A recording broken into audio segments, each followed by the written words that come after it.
Class I hope आप सब खैरियत से होंगे, ठीक होंगे। और पहले 2 लेक्चर आपने पढ़ लिए होंगे।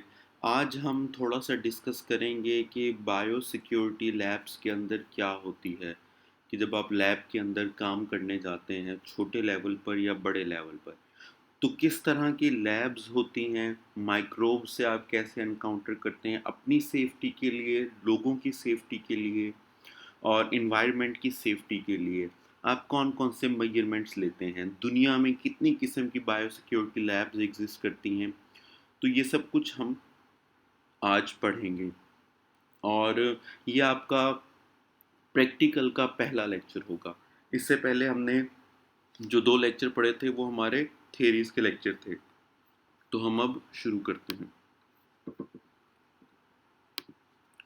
अच्छा, बायोसेफ्टी इन माइक्रोबायोलॉजिकल लैब्स, कि जब भी आप लैब्स के अंदर जाते हैं तो वहाँ अपने बायोसिक्योरिटी का ख्याल करना होता है, जिसमें आपकी अपनी सेफ्टी के लिए होता है, उन पैथोजेंस को कंटामिनेट होने से बचाने के लिए होता है, आपके कल्चर को कंटामिनेट होने से बचाने के लिए होता है, इन्वायरमेंट की सेफ्टी होती है और दूसरे लोगों की सेफ्टी होती है।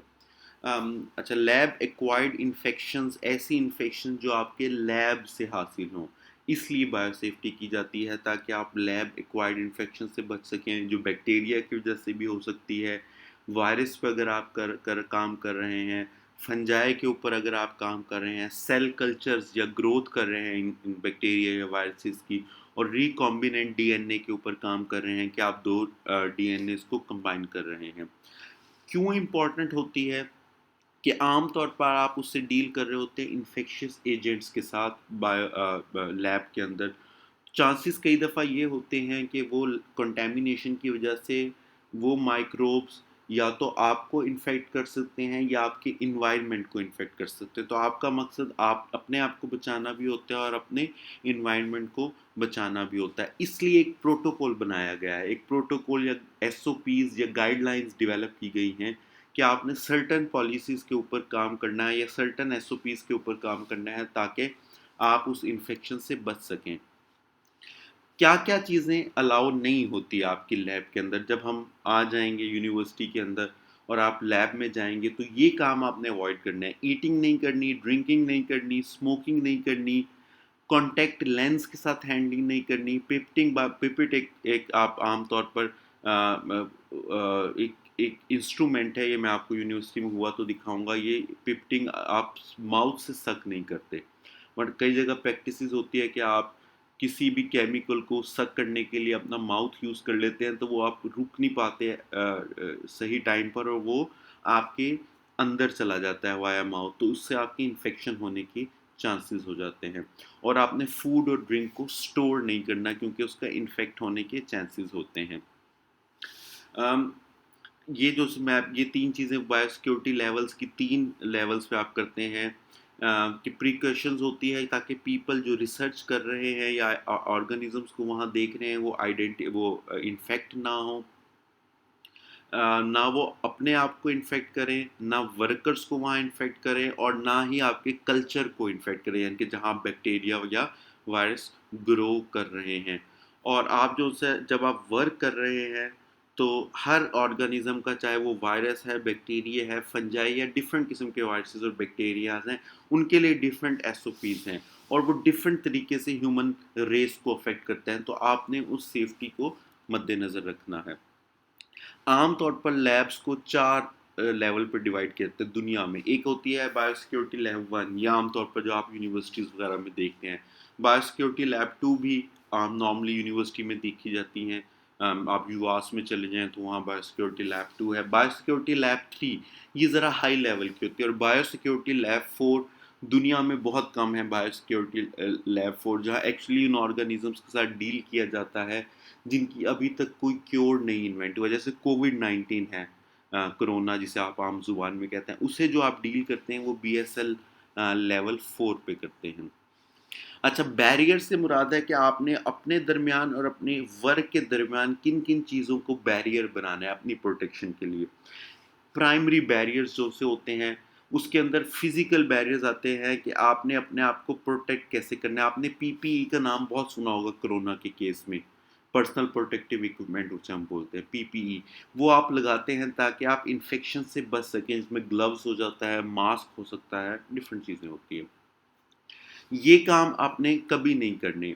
रिकैप, बेंड और ब्रेक द नीडल्स। जो आप नीडल यूज़ करते हैं उसको दोबारा आपने रिकैप नहीं करना, क्योंकि कंटेमिनेशन हो सकती है। बेंड नहीं करना, कंटेमिनेशन हो सकती है। और तोड़ना नहीं, क्योंकि तोड़ने से वो इन्वायरमेंट के अंदर बैक्टीरिया या वायरस रिलीज हो सकता है। और नीडल्स को या बायोलॉजिकल वेस्ट को आपने डिस्कार्ड करना है उनके स्पेसिफिक जगह पर। आप एक जगह लोकेट कर लेते हैं जहां आपने उसको डिस्कार्ड करना होता है। और नीडल का कभी रीयूज़ नहीं करते। एक दफ़ा जो आपने नीडल यूज़ कर लिया, आप उसको आमतौर पर डिस्कार्ड कर देते हैं। सेकेंडरी बैरियर कौन कौन से होते हैं? स्ट्रक्चरल एस्पेक्ट जो आपकी लैब के होते हैं, जैसे हैंड वॉशिंग के लिए आपका सिंक होता है, डिस्कार्ड करने के लिए आपकी ट्रैश का एक जगह बनी होती है, जैसे ये बिन को आप देख रहे हैं, ये ट्रैश करने के लिए है। ये आपका सेकेंडरी बैरियर है। एयर वेंटिलेशन के लिए आपकी जगह, या आपके सेकेंडरी बैरियर्स हैं। यूनिवर्सल प्रिकॉशंस क्या हैं जो आमतौर पर हर जगह यूज़ की जाती हैं, इर्रिस्पेक्टिव आप कौन सी लैब में किसके साथ काम कर रहे हैं? उसमें हैंड हाइजीन है, आपके हाथ साफ होने चाहिए, ग्लव्स का यूज़ है, गाउन का यूज़ है, मास्क, आई protection, face shield, safe injection practices आपने करनी है, क्योंकि आपने कोई इंजेक्ट करना है तो आपने सेफ्टी को मद्देनजर रखना है, नीडल का रीयूज़ नहीं करना। तमाम जो आपके इक्विपमेंट हैं उन्हें भी कंटेमिनेशन फ्री होना चाहिए, क्योंकि इक्विपमेंट के ज़रिए भी इन्फेक्शियस एजेंट्स मूव कर सकते हैं। इसके अलावा कुछ स्पेशल केसेस के अंदर आपको स्पेशल सर्कमस्टेंसेस में स्पेशल रिक्वायरमेंट्स ज़रूरी होती हैं। लेवल 1 के अंदर स्टैंडर्ड प्रैक्टिसेस क्या है? फ्रीक्वेंट हैंड वॉशिंग है। एक डोर जो अपने आप जब आप लैब के अंदर हो तो उस डोर को क्लोज करें। लैब की एक जहाँ आप उस माइक्रो ऑर्गेनिज्म का डील कर रहे हैं उसकी एक स्पेसिफिक जगह होनी चाहिए। स्मोकिंग, ईटिंग, ड्रिंकिंग नहीं होनी चाहिए। स्प्लैशेस को मिनिमाइज करना है, क्योंकि स्प्लैशेस से आमतौर पर एरोसोल या ड्रॉपलेट्स होते हैं, या आप किसी दफ़ा छींकते वगैरह इससे ड्रॉपलेट्स आते हैं, जिसकी वजह से इन्फेक्शन हो सकती है। और वर्क सरफेस को आपने डिकंटेमिनेट करना है with the decontaminating agents. Standard practice continue ये है, जब इसके आपकी उसी लैब वेस्ट हैं उनकी भी डिकंटेमिनेशन करनी है। मैकेनिकल पिपेट्स यूज़ करने हैं, माउथ के साथ पिपटिंग नहीं करनी। स्पेशल कंटेनर्स यूज़ होने चाहिए। रोडेंट कंट्रोल प्रोग्राम, इंसेक्ट वगैरह, फ्लाई वगैरह नहीं होना चाहिए। और पर्सनल प्रोटेक्टिव इक्विपमेंट यूज़ करना चाहिए। इसके अलावा एक इम्पॉर्टेंट चीज़ ये है कि हैंड वॉशिंग के लिए आपका क्लोज सिंक नहीं होना चाहिए। आमतौर पर ओपन बेंच टॉप यूज़ किया जाता है। एजेंट्स जो से आमतौर पर बायोसिक्योरिटी लैब में हम ऐसे एजेंट्स को डील करते हैं जो ह्यूमन डिजीज़ कॉज कर सकते हैं, तो यहाँ आपकी प्रिकॉशन ज़्यादा है। यहाँ जैसे अगर आप देख रहे हो तो इसने ये जितनी भी पेट्री डिशेज या कल्चर्स हैं ये इसके अंदर हैं, यहाँ आपकी ये बैरियर मौजूद है ताकि यहाँ से कोई इन्फेक्शन आए। तो ये आपके हाथ जो हैं ये सारा काम करते हैं। तो आम तौर पर जिन एजेंट्स के साथ हम डील करते हैं वो मीजल वायरस है, सॉल्मोनेला की स्पीशीज़ हैं, टॉक्सोप्लाज्मा टॉक्सोप्लाज्मोसिस कॉज करता है, क्लोस्ट्रीडियम बोचुलाइनम, ये एक बड़ा ही सीवियर किस्म का बैक्टीरिया, कहा जाता है कि सबसे लीथल बैक्टीरिया है। इसकी कुछ स्पीसीज आपके अंदर फूड पॉइजनिंग भी करती है। और हेपेटाइटिस बी का वायरस है। अच्छा, बायोसिक्योरिटी बायोसेफ्टी लेवल 2 के अंदर आपके प्राइमरी हैजर्ड्स क्या हो सकते हैं? एक्सीडेंटल नीडल स्टिक्स हो सकती हैं, नीडल आपके चुभ सकती है। आई और नोज़ का एक्सपोजर हो सकता है जिसकी वजह से इन्फेक्शन आपके अंदर जा सकती है। इन्फेक्शियस मटेरियल की इंजेक्शन हो सकती है जिसकी वजह से वो इन्फेक्शन अंदर जाके कॉज कर देता है।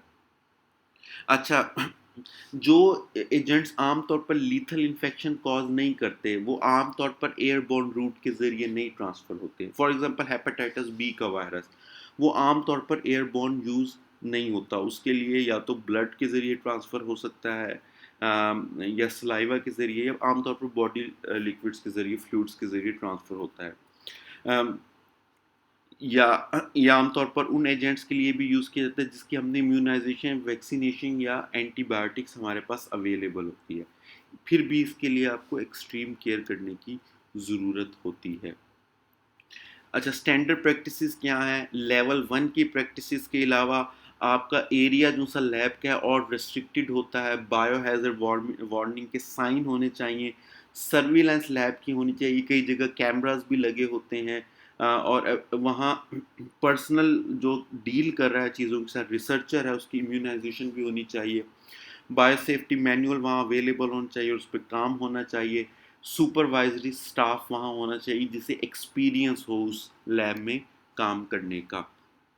प्राइमरी बैरियर क्या है? आमतौर पर आप यूज़ करते हैं बायोसेफ्टी कैबिनेट होता है जैसे मैंने आपको बनाया था, पीपीई यूज़ करते हैं, इसके अलावा दूसरी क्लोथिंग आप यूज़ करते हैं, प्रोटेक्टिव क्लोथिंग होती है, कैबिनेट्स होते हैं, ऑटोक्लेव इसके अलावा आप यूज़ किया जाता है। ऑटोक्लेव आमतौर पर डिकंटेमिनेट करने के लिए यूज़ करता है। आप यूनिवर्सिटी आएंगे तो मैं आपको इंशाल्लाह ऑटोक्लेव दिखाऊंगा। इसके बाद हमारा बायोसिक्योरिटी लेवल 3 आ गया। ये आमतौर पर वो डिजीज़ हैं जो सीरियस इन्फेक्शन कॉज करते हैं ह्यूमन बीइंग में, हम इस लैब में उनके साथ डील करते हैं। जैसे माइकोबैक्टीरियम ट्यूबरकुलोसिस हो गया या येलो वायरस का फीवर हो गया जो येलो वायरस कॉज करता है। हेंटा वायरस हो गया, हेंटा वायरस आमतौर पर हेंटा वायरस रेस्पिरेटरी इन्फेक्शन कॉज करता है जो आपकी रेस्पिरेटरी डिजीज़ की होती है और इससे डेथ हो सकती है। यर्सीनिया पेस्टिस बड़ा फेमस है, ये प्लेग कॉज करता है। अबाउट सेंचुरी अगो प्लेग का एक पेंडेमिक भी दुनिया में आ चुका है।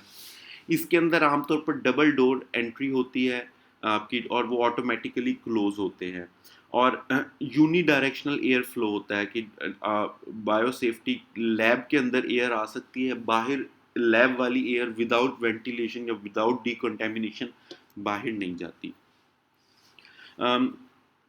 इसके अलावा टीबी डायग्नोस्टिक, इस आमतौर पर बायोसिक्योरिटी लैब में आप टीबी डायग्नोस्टिक आप ज़्यादा करते हैं, तो उसमें आप क्योंकि माइकोबैक्टीरियम ट्यूबरकुलोसिस के साथ डील कर रहे होते हैं तो ये एक बड़ा लीथल बैक्टीरिया है जिसके साथ आपने आमतौर पर आप इसकी सर्विलेंस बहुत ज़्यादा करते हैं। इसके अंदर एक चीज़ होती है डीएसटी, डायरेक्ट सस्टेनेबल टेस्टिंग होती है, ड्रग सस्टेनेबल टेस्टिंग होती है कि आप इसमें आप आइसोलेट कर रहे होते हैं माइकोबैक्टीरियम को। स्पेशल टेक्निकल लोग चाहिए होते हैं जो इस टीबी के बैक्टीरिया को डील कर सकते हैं, उसकी टेस्टिंग के लिए भी, उसकी आइसोलेशन के लिए भी। इसीलिए लेबॉर्ट्री इंफ्रास्ट्रक्चर उसके लिहाज से होना चाहिए, बायोसेफ्टी मेजर्स उसके लिहाज से होने चाहिए, इक्विपमेंट्स उसके लिहाज से होने चाहिए। वहाँ आपके एक सिस्टम होता है जहाँ आप एक सुपरवाइज़र होता है, उसके नीचे रिसर्चर होता है, रिसर्चर के नीचे उसके वर्कर्स होते हैं। इसके क्योंकि इस लैब के अंदर इसके अलावा भी और बहुत माइक्रो ऑर्गेनिज्म होते हैं जिन्हें आप डील करते हैं, उसके लिए इफेक्टिव ट्रीटमेंट और प्रिवेंटिव मेजर्स होती हैं। पर्सन टू पर्सन कांटेक्ट बड़ा मिनिमाइज रखा जाता है, लेकिन ये micro organism person to person spread भी बड़े लिमिटेड पैमाने पे होते हैं। फॉर एग्जांपल माइकोबैक्टीरियम ट्यूबरकुलोसिस इतना ज़्यादा पर्सन टू पर्सन स्प्रेड नहीं होता, डायरेक्ट स्प्रेड नहीं होता। अच्छा, इसके अलावा स्टैंडर्ड प्रैक्टिसेस क्या है? इसके अंदर स्टैंडर्ड प्रैक्टिस में BSL-2 की जो प्रैक्टिसेस है वो इन्वॉल्व होती है। इसके अलावा कंट्रोल्ड एक्सेस होती है लैब के अंदर, सिर्फ वो लोग जिनके पास पास होता है, जिनकी ट्रेनिंग हुई होती है बायोसेफ्टी लैब 3 में काम करने की, सिर्फ वो ही जा सकते हैं। पर्सनल हैंडलिंग अच्छी होती है, डिकंटेमिनेशन की जाती है तमाम वेस्ट की, आपकी क्लोथिंग की डिकंटेमिनेशन होती है, आपके इक्विपमेंट्स की डिकंटेमिनेशन होती है, और ये हर दफ़ा होती है जब भी आप लैब में एंटर होते हैं। और उस लैब की एंट्रेंस के लिए कुछ पॉलिसीज़ होती है जिन पॉलिसीज़ से आपको एडहेयर करना लाजमी होता है। प्राइमरी बैरियर वही हैं जो BSL-2 के हैं। इसके अलावा सेकेंडरी बैरियर्स कौन से होते हैं? BL-2 वाले तमाम बैरियर्स होते हैं। कॉरिडोर सेपरेट होता है डायरेक्ट एक्सेस के लिए, जाने के लिए और वापस आने के लिए डिफरेंट कॉरिडोर्स इस्तेमाल किए जाते हैं। सेल्फ क्लोजिंग डबल डोर्स हम यूज़ करते हैं। Air handling system negative air flow होता है कि एयर फ्लो अंदर आ सकती है, बाहर वो जब तक नहीं जाएगी तब तक उसकी डिकंटामिनेशन नहीं होती। और एयर पम्प्ड लैब के अंदर रीसर्कुलेट होती है, वर्ल्ड एयर पंप के ज़रिए रीसर्कुलेट करते हैं आप उस एयर को।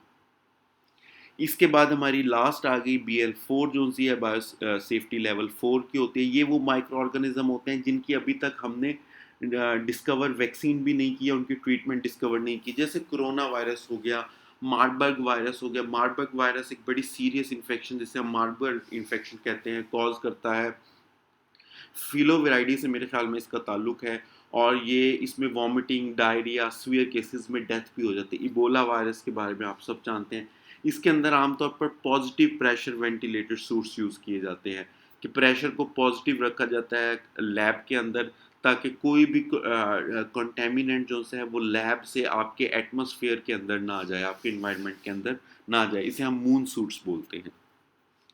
इसे हम इस लैब के अंदर रिस्क ग्रुप 4 के पैथोजेंस को हम डील करते हैं, जो बहुत तेज़ी से ट्रांसमिट हो सकते हैं इंडिविजुअल टू इंडिविजुअल, जैसे आपका कोरोना वायरस की एक एग्जांपल है, और इसकी अभी तक कोई ट्रीटमेंट डिस्कवर नहीं होगी।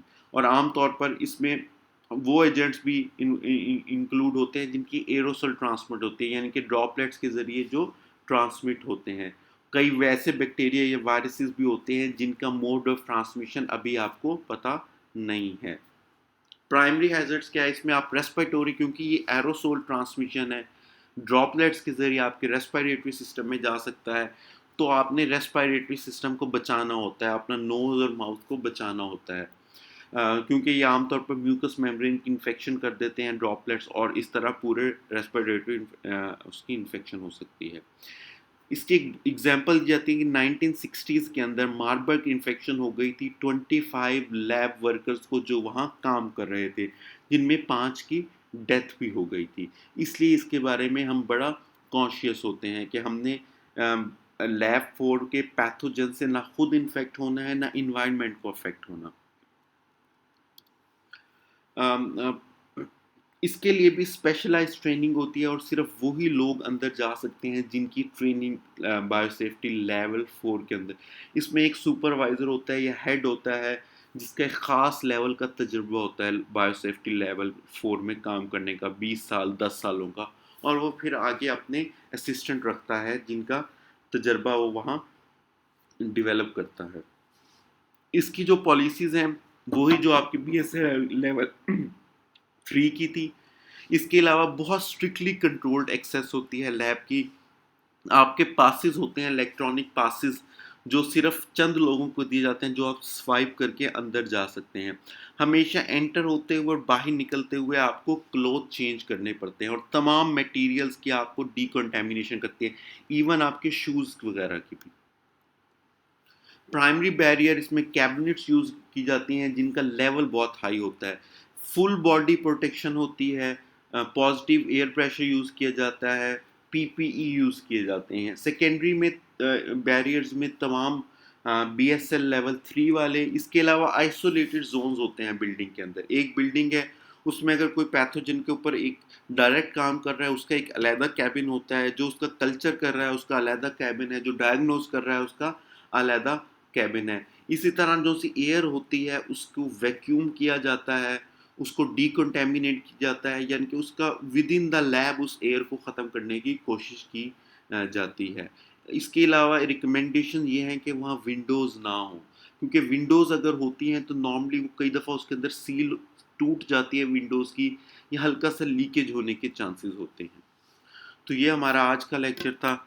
इसमें से बच्चों अगर आपको कुछ समझ नहीं आएगी तो आप मुझसे पूछ लीजिएगा, आपको समझ ना आई मैं आपके साथ जब शेयर करूँगा।